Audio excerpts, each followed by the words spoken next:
Hey everybody, this is Rydo, and we're today looking at a game called Ittle Dew 2 Plus.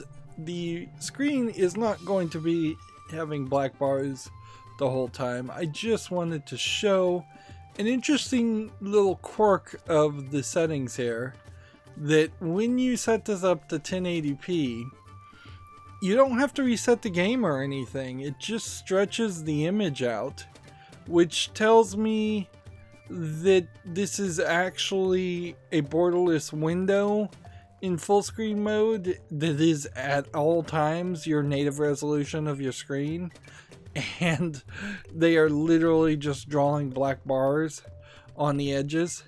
It doesn't feel, if we stick the mouse cursor over here right next to this, and then I use my controller to lower the resolution back down, if we were actually lowering the resolution, then the mouse cursor at that point should not be capable of being right on top of the edge of the rope on the raft.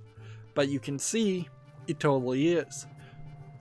So it's not actually changing the resolution at all. It is changing the frame cropping of the game. The resolution is the resolution. Furthermore, you have a quality setting here, which doesn't really tell you anything. One assumes that quality going up is higher is better, but you don't know. You don't know anything from this.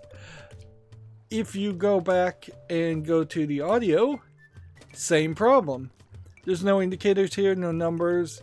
It would be fairly difficult to drag this with a controller. At least I guess at that point you'll get full control, but if you start to, I guess it's stepped up either way. Alright, well, at least that's slightly helpful, that you are moving in increments that I would say don't really mean anything. 1, 2, 3, 4, 5, 6, 7, 8, 9, 10. I guess maybe each increment is 1/10. And I can throw out my usual complaint about games not starting their audio settings in the middle, so you don't have that range of needing to turn it up.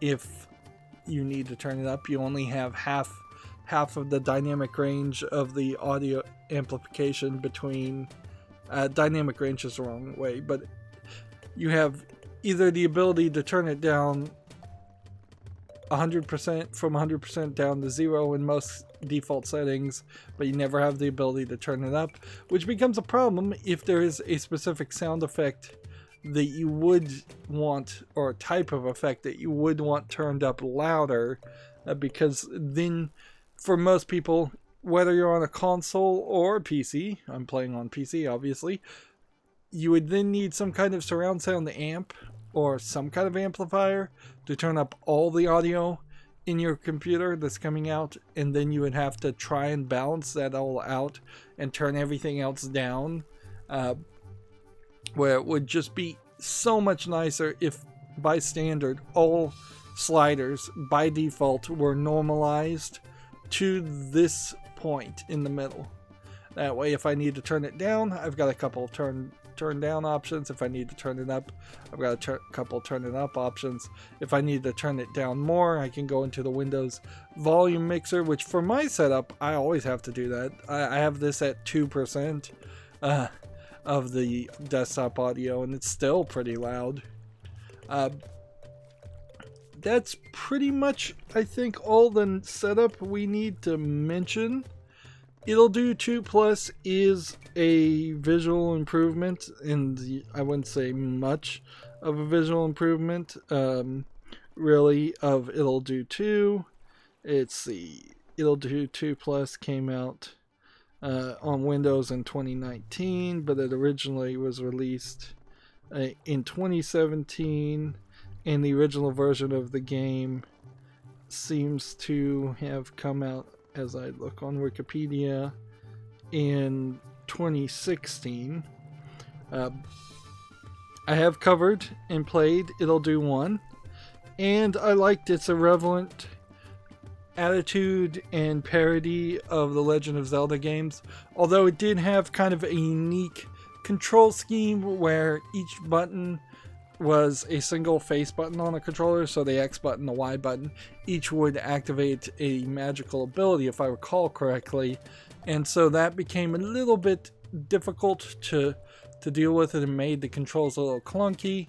I feel like the first game was fairly short also.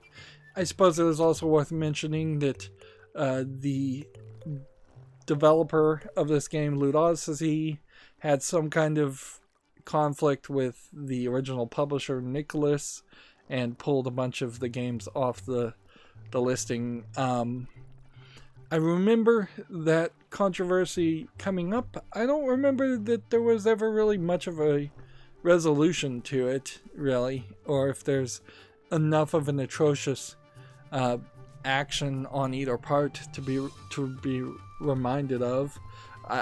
There have been situations where publishers have literally just not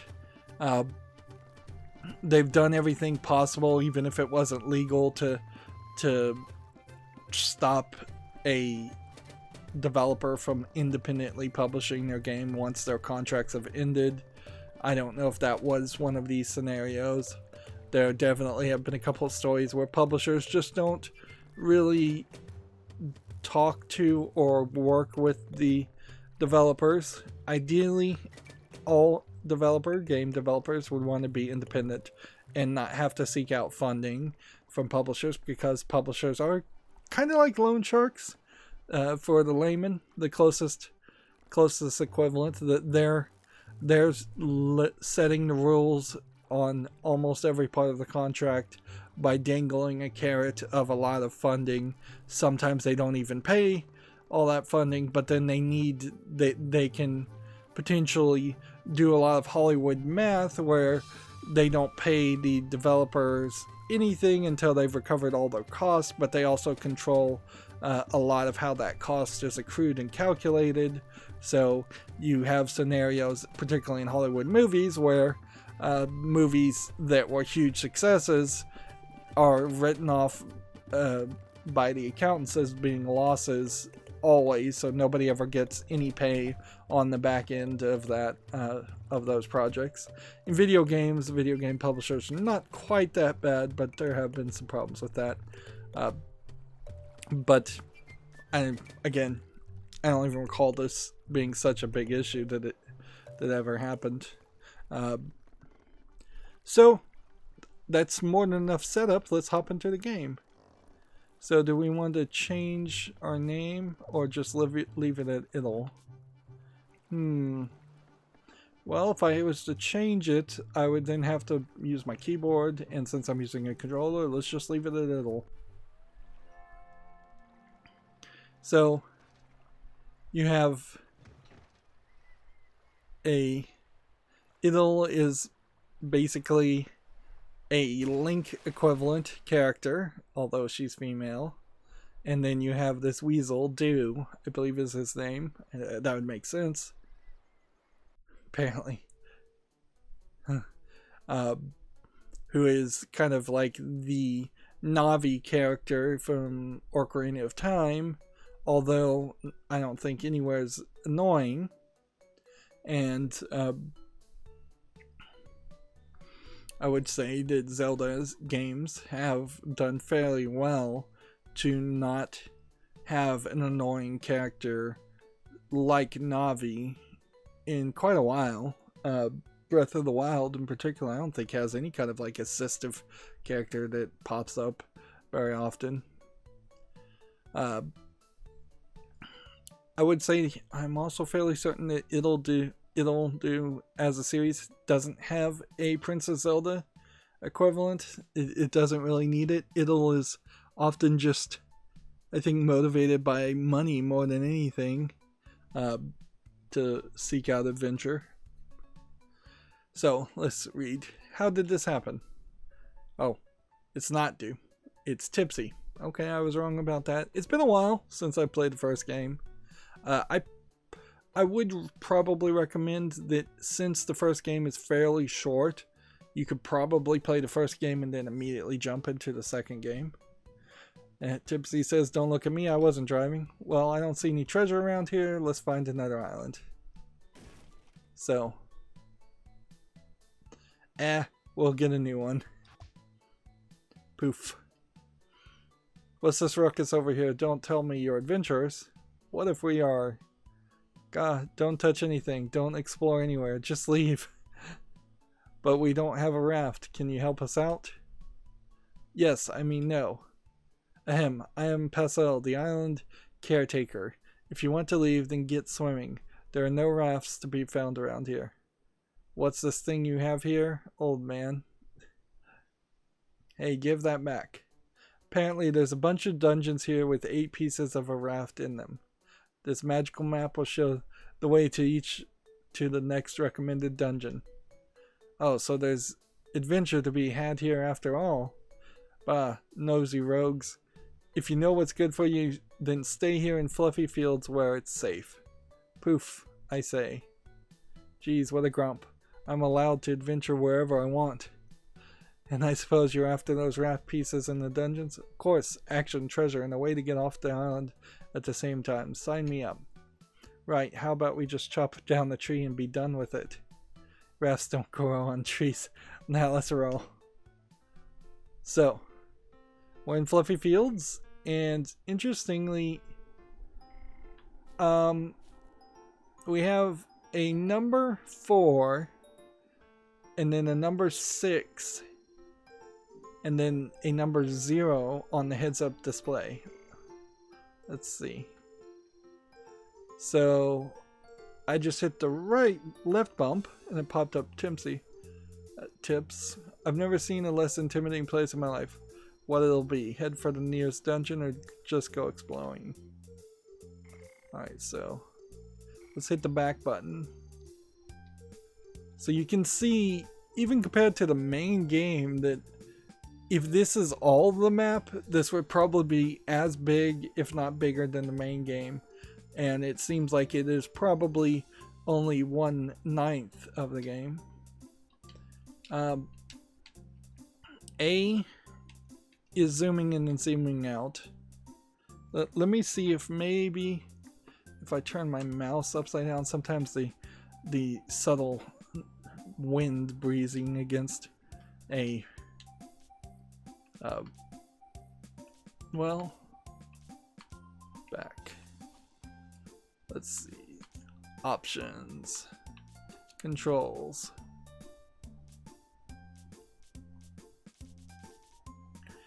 This is a weird layout. So, you can turn on easier combat. Interesting that it didn't ask you that at the beginning of the game, so it must be fairly easy combat in the first place. It is a weird system that we have here, that we are gonna, I guess, just get a prompt that is always gonna be wrong because they're just not assuming that I have an Xbox One controller or an Xbox 360 controller. I mean, the only thing I guess I could do is, this is a crazy thing to do, is unplug my controller and plug it back in and see if that triggers something different. Nope.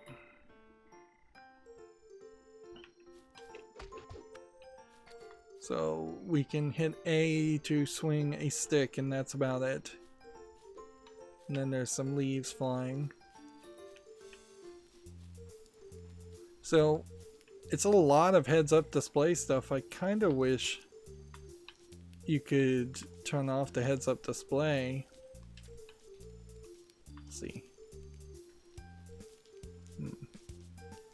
You can kind of see that each of these abilities are going to be still set to a specific location. Do not roll down slopes with the roll button.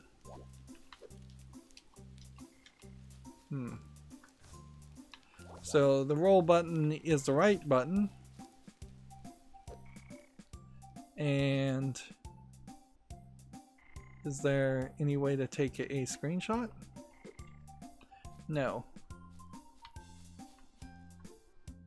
Let's go in here and see what this is. You've got a cave scroll. An optional hidden cave has been revealed in the overworld map. Just, hey, ever been to the warp garden? It's just southeast of here. Hey.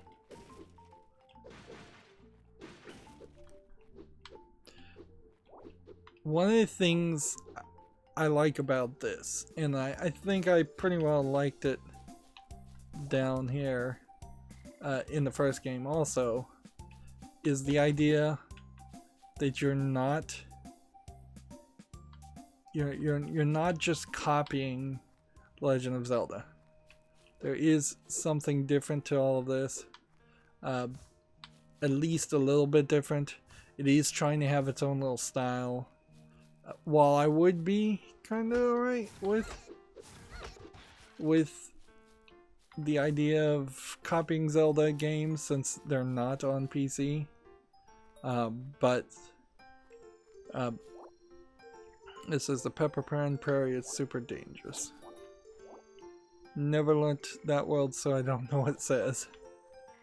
Interesting.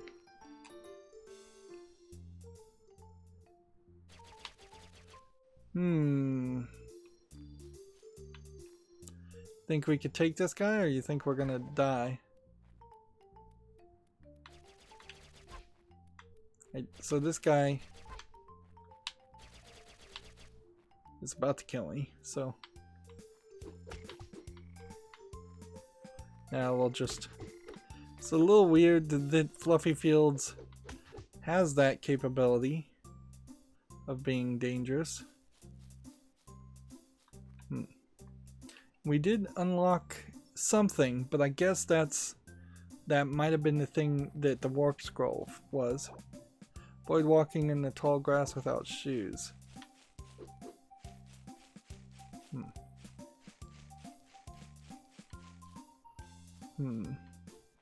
It does seem like there's just pillows in different places. Let's see. Are you new around here? Don't be running counterclockwise around the tree in my fields like that annoying adventurer used to do. Let's see. I think they kind of simplify the game a little bit too. We're not seeing a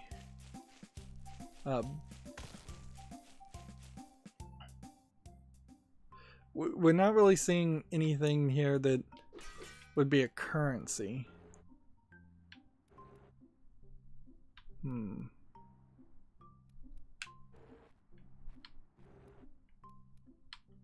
Okay. So breaking all these pots seems to be useless. Now we've got a secret shard, which seems like at some point that might be something of importance. And then the thing I would like to test here is that, is there possibly another thing that unlocks? Interesting. I just took my hand off the controller and it decided just to run in that direction for quite a while. These guys are stronger.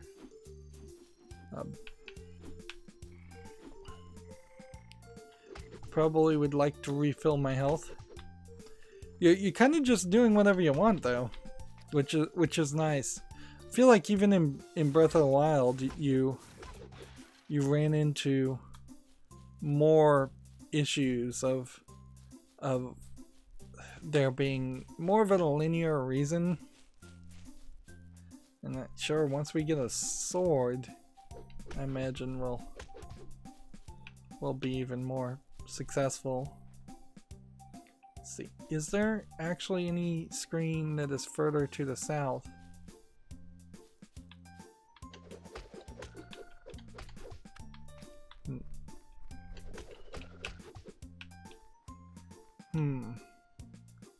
Yeah, we did open up a new area. Now we have some Southeast is the Starwoods. To the west is the Sweetwater Coast.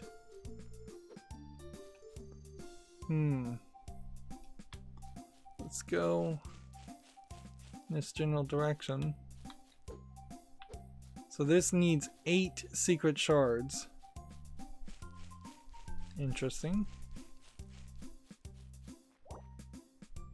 East staff area, tutorial house, warp gate. Interesting. Is there a run button? It doesn't feel like there's a run button. And then there's definitely a question here about what happens if you were to die. Probably not much of anything. You probably just respawn right now at the start place. I don't know what that was. I don't know if that did damage to me or not.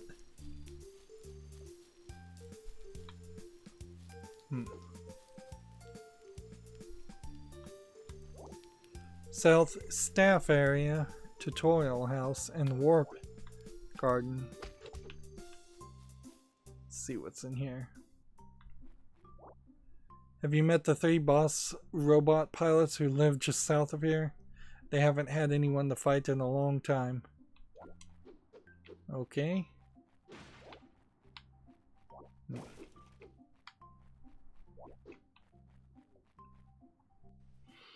There is something to be said about kind of a lack of interactivity that we're running into right now. In the sense that we're going into a lot of areas, we're breaking a lot of things, and it's really just for our own amusement, and I don't know how amusing it really will be. Thanks for helping me clean up. Okay, apparently she liked that. It doesn't feel like it's really rewarding you with anything.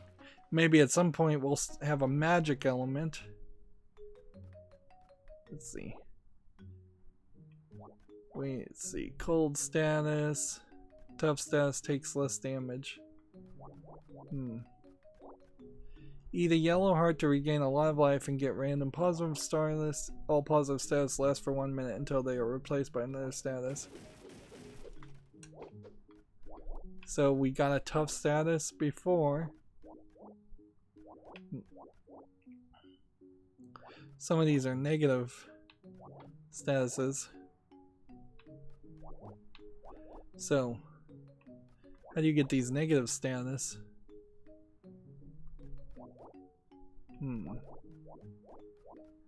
And where are they going to be depicted? Who are you? Never mind. I've got some dirt on these guys and on myself. Come back later if you're interested. Hi, you new here? Don't mind me, I'm just an inconspicuous crystal. Alright. Warp Garden.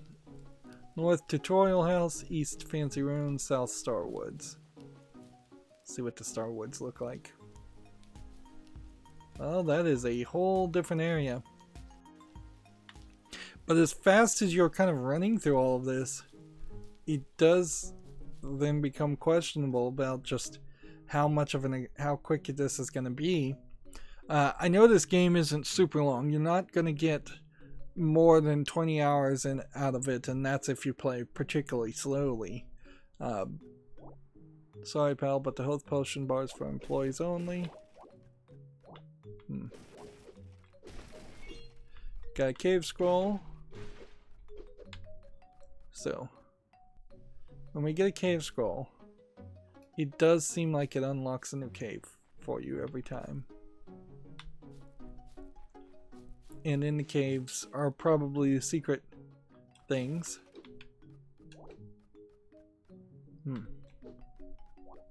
Interesting. And it seems like the game might just be throwing stop signs at you. Specifically. Say, are you a solver of For puzzlers? Yeah. Gosh, can't read at the moment. Come back here whenever you find a raft piece, and we'll let you know about the island. Gosh,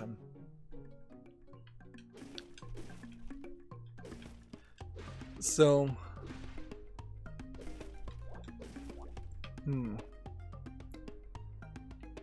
So, we just shouldn't even be in this area.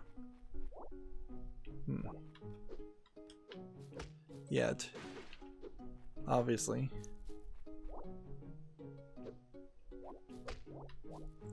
So we're gonna come back later.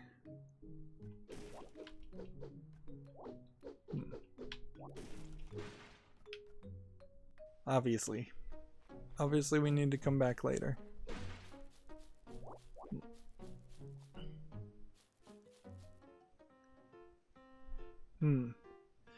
It is shocking though that just so much is checked off, and it kind of does make it feel like you potentially should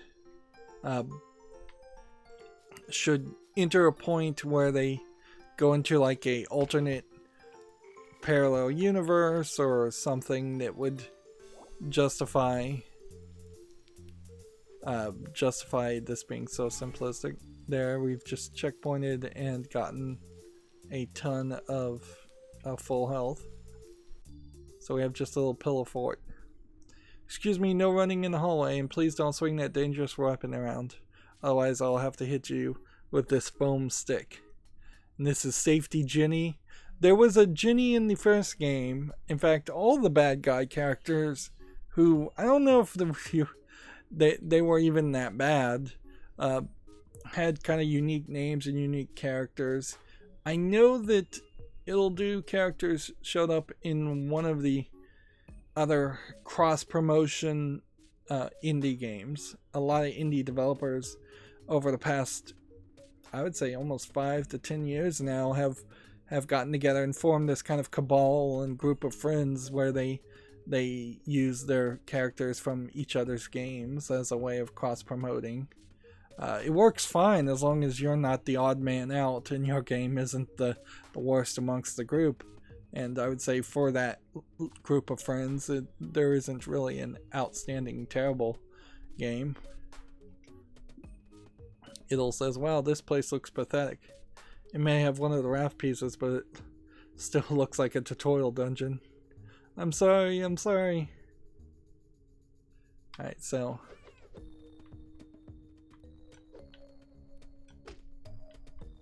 there might be a pacifist mode to use a key in a locked door, push against the door, be assertive. Well,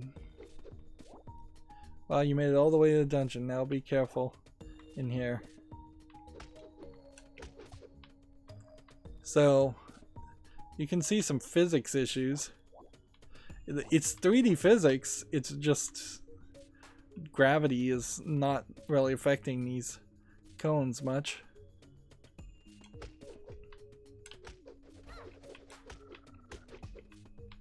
Yeah. You got a key, it can be used only in this dungeon. Interesting. So we need to decide what. Got a box of crowns, your life has been increased by a quarter heart. It's very cartoony, but I wouldn't say that this is particularly a childish game so much. It'd probably be fine for a 12-year-old to play, but I wouldn't say that it's getting into that saccharine sweet style of gameplay. Let's see. So now we're gonna have to make a decision as far as which door we want to go through and use a key on.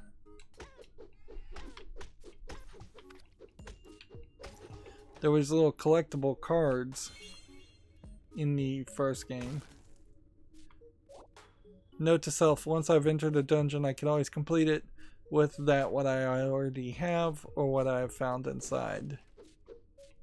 So, a little hint there. There will be no point in which we leave a dungeon and need to return. It doesn't feel like you're getting experience or anything like that, so you're seemingly fine to grind.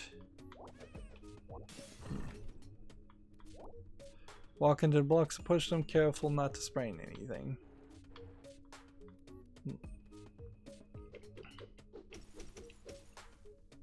So when you hit a crystal and it needs to be solved, whack a certain object with a stick for clues on how to solve the puzzle. I wonder if we are going to end up using the stick for a lot longer than I would have thought.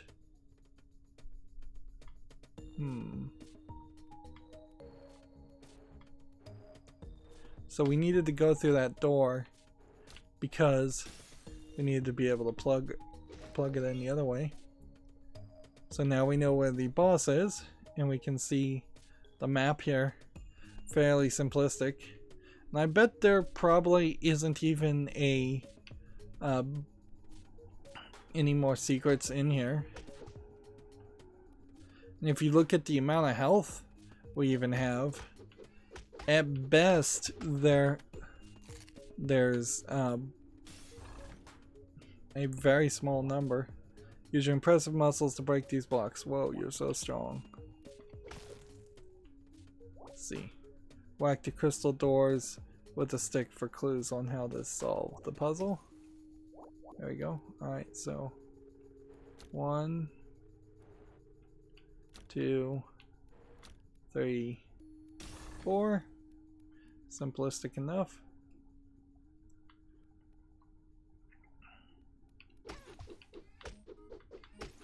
Red crystals, I'm sure, mean you have to kill everybody in the area.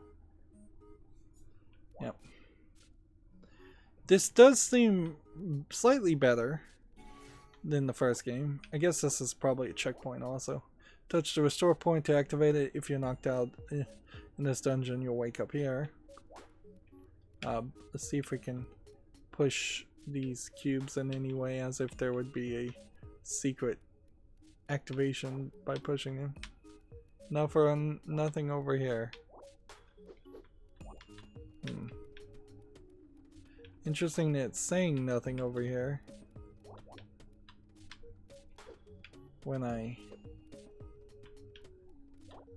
am in a area.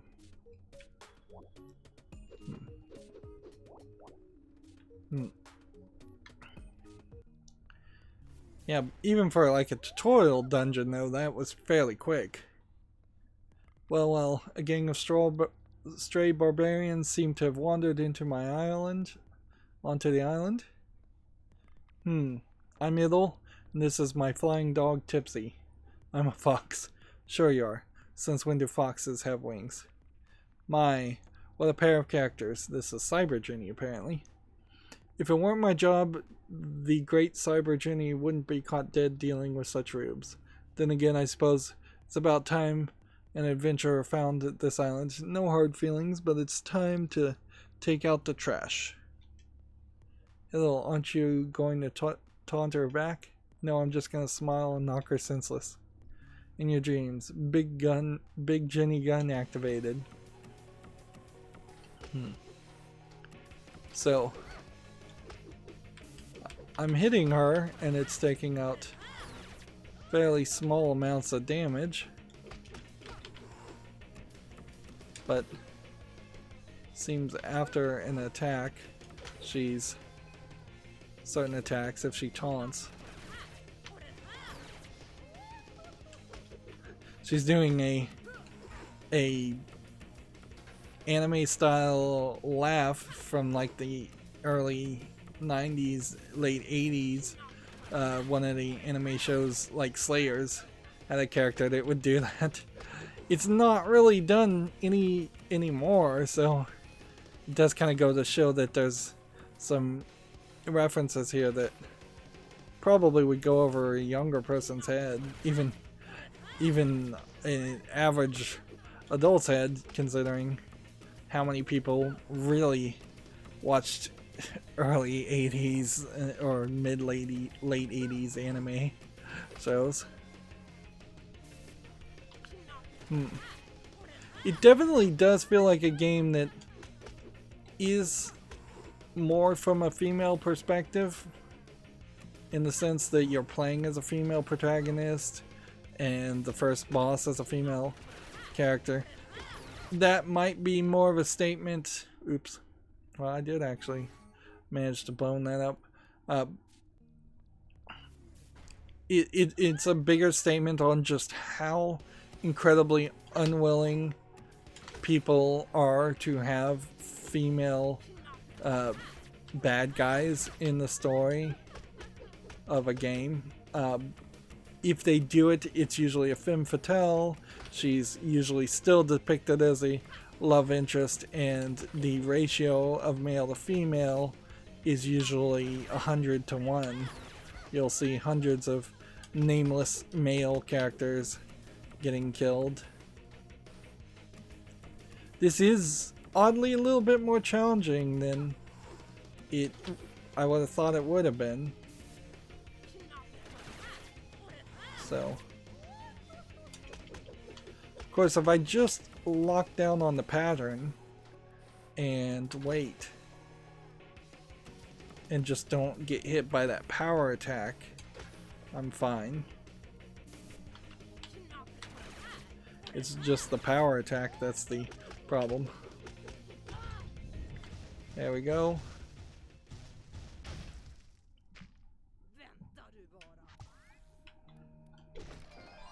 We didn't kill her. We get the first piece of the raft, and we'll just warp her all the way out and checkpoint and build this. And now we have a new thing on the map telling us where to go, which that's helpful. Do we have any real reason why we would want to go this direction? Let's see. East, fancy ruins. Also, south, also fancy ruins. So let's go here and see what this is.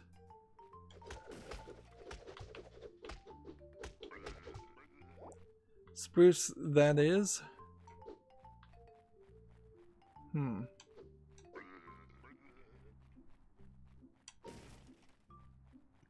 So at some point we'll almost certainly get the ability to push those blocks.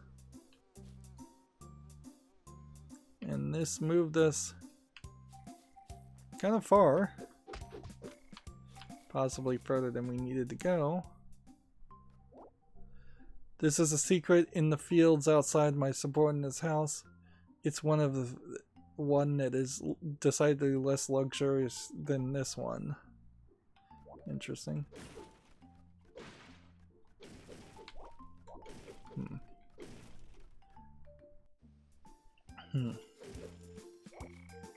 North slippery slope. It's dangerous. Don't go there. It does feel like these stop signs are supposed to be great indicators of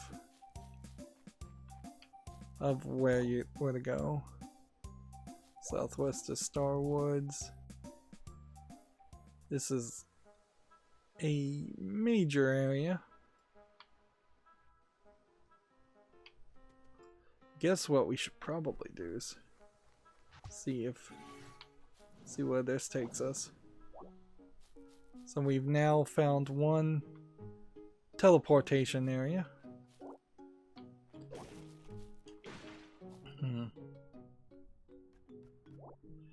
Don't make a mess, please. That's what he says to begin with.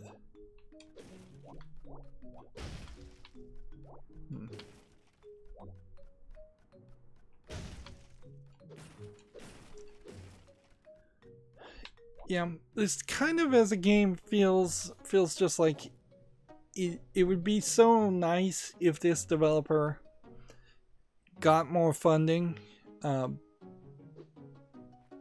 in such a way that they could Cybergenius all talk, don't be fooled, kid. When she means business, she's got more than a bite of barrel sharks.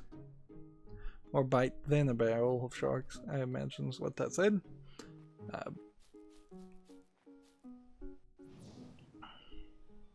We're now in Dream World. Maju baby, welcome to the Dream World, thanks. Oh, you look like someone who likes adventure. Always up for those. What have you got for me? Maj haha. Take a look around and you'll see a bunch of golden portals around here. If you want any of them, you need something special for each one. That sounds simple enough. I smell some really nasty puzzles ahead though. And I don't smell any treasure. What's in it for us? Collectible cards, of course.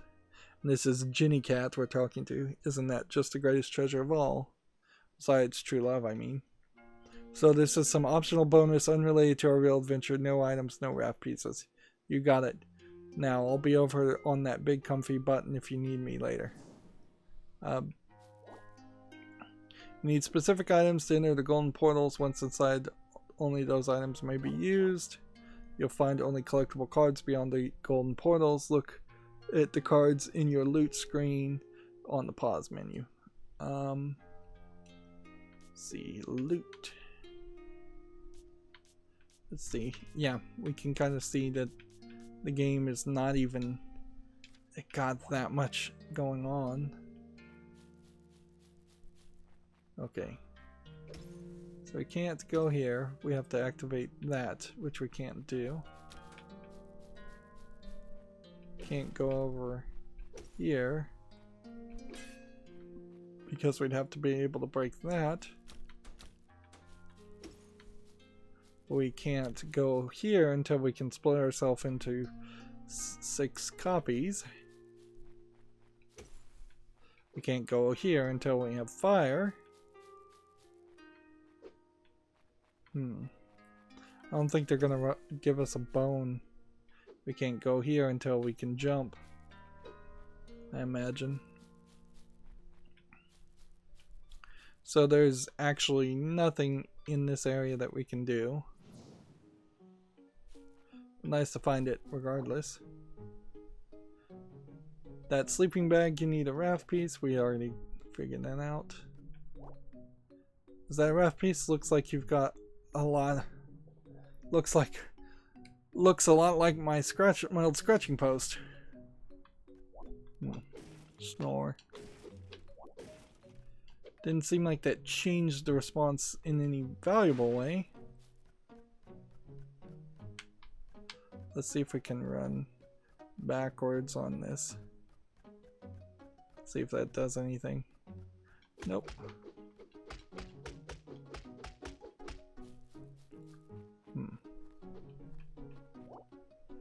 This pizza got it from something living in the trash cave.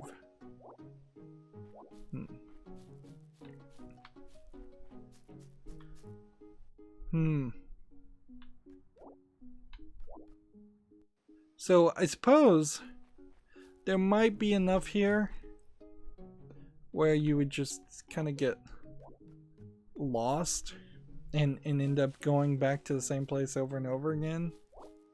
If you can't solve a puzzle in the dungeon, try another path. There's always a way, no matter what items you carry. Let's see. I rate your raft piece collection laughable out of 5. And then here we have a picture. So once we have more, here we found something. Cave scroll. So it is kind of a unique gameplay mechanic to investigate in houses to find cave scrolls, to then use the cave scrolls to potentially work your way to a new item. Goodness me, are you an adventurer? I wasn't expecting that, but that is a good way to add more gameplay here. I think that is the feeling we're going to have throughout all of this, is that definitely if it had more funding, it would have voice acting. I I don't know if you're really adding too much if you add action and animation to the game, but it probably wouldn't be terrible if you did. But yeah, add some voice acting, don't make me read so much. But before that, way before that, just have a much bigger map with more complicated systems. It does kind of feel like you're going to have an abridged system of gameplay because you just don't have any levels, and the enemies seem like they are always going to just take at most 4 or 5 hits.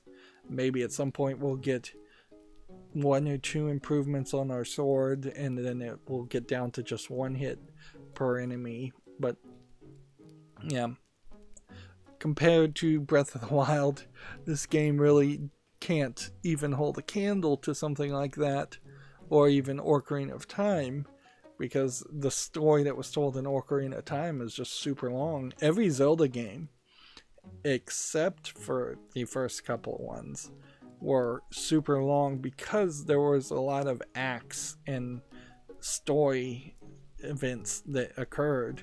Here, it seems like we will barely have anything change from the beginning of the game almost all the way to the end of the game.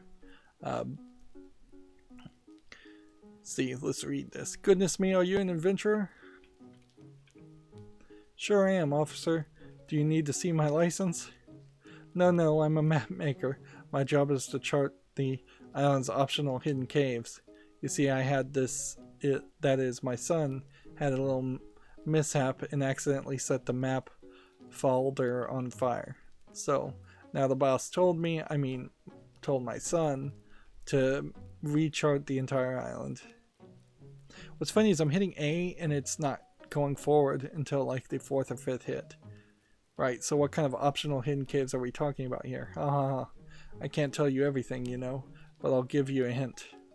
See this stick I have? This is the only tool you'll need to find and solve every optional hidden cave on the island. Seems simple enough. But wait, there's more. Some optional hidden caves have powerful items you won't find anywhere else. Wow, thanks for the help. No problem. See you around, friend.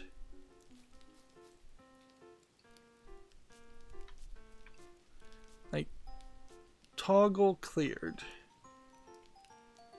Ah, that cleans up things real nice.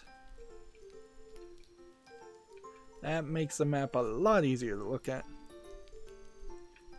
And you can't pan on the map, that kind of stinks. But really, in just 45 minutes of gameplay, less than 45 minutes really, probably about 40 minutes of gameplay, we have already depicted, interesting. My controller just was a little loose there. So, yeah, that's why you never unplug your controller when you're recording footage. What I was saying, though, is since there's no panning here, we've already seen, I wouldn't say a third, but maybe a fourth, maybe a fifth of the entirety of the map. And sure, the dungeons could be a lot bigger, and that can add a little bit of content to the game, but doesn't feel like it can be that long. And I would say that if they were going to make games, the Ittle Dew series, short and sweet like this, then at a certain point they put themselves in a unenviable position where you potentially would have to just constantly make more and more of these games and go into kind of an episodic delivery of these games, and I don't know if that would particularly help either. It's kind of ironic that this game did get ported to the Switch, but it really isn't any competition to the nostalgia of going to like the Nintendo Switch eShop and buying The Legend of Zelda, even The Adventure of Link, the sequel, or perhaps playing the remake of The Legend of Zelda, what is it? Four Swords. I don't think it's Four Swords that got remade recently, and that probably happened after this game came out anyways. Or Breath of the Wild, which is a completely modern take on Zelda games and rather different. So it does make a lot of sense that Nintendo would not feel threatened by Ittle Dew.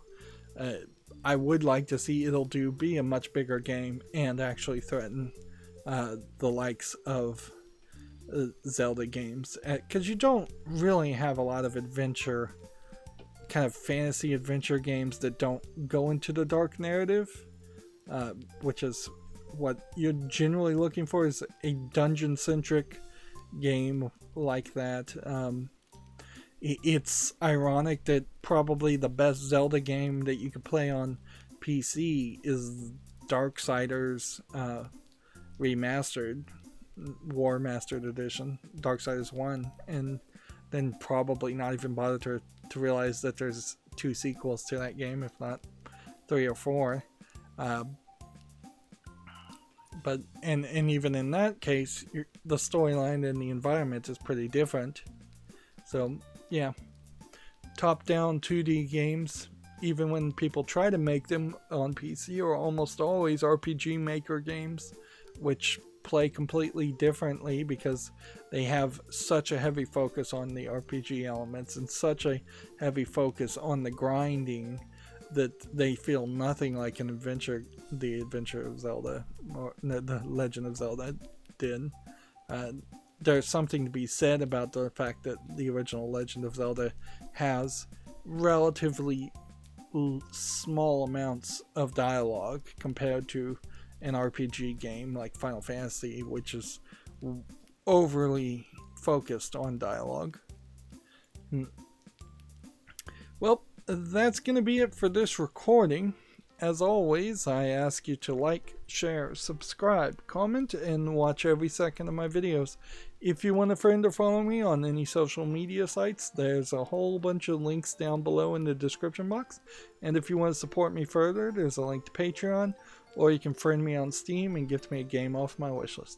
Thank you for watching. Have a good evening.